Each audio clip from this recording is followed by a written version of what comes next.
네, 안녕하십니까. 청년보좌역 신주호입니다.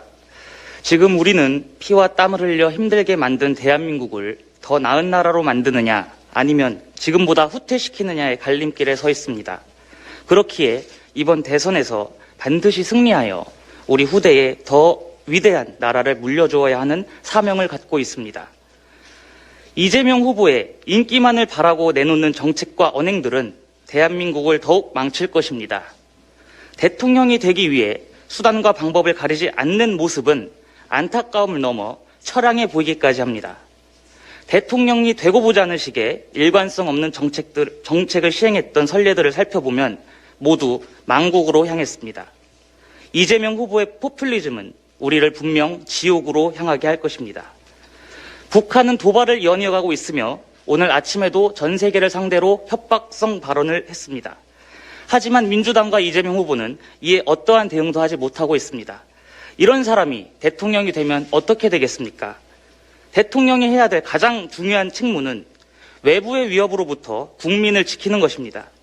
그러나 이재명 후보와 민주당은 북한의 도발에 대해 명확한 입장을 내놓지 못하고 있습니다.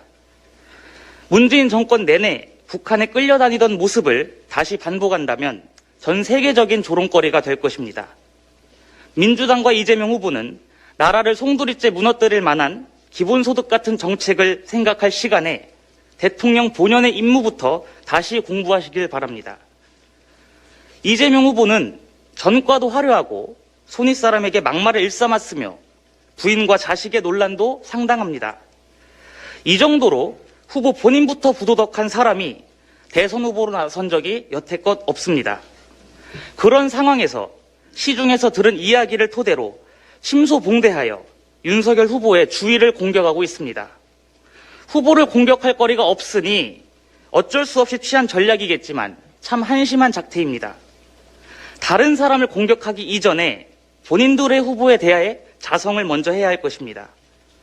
일부 언론도 이에 편승해 몰상식한 행태를 반복하고 있는데 언론의 참된 모습에 대해 성찰하고 올바른 보도를 해야 할 것입니다. 우리는 반드시 대선에서 승리하여 지금보다 더 나은 나라를 만들어야 합니다.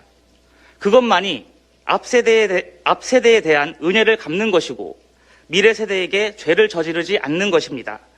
저부터 윤석열 후보의 압도적 승리를 위해 최선을 다하겠습니다. 감사합니다.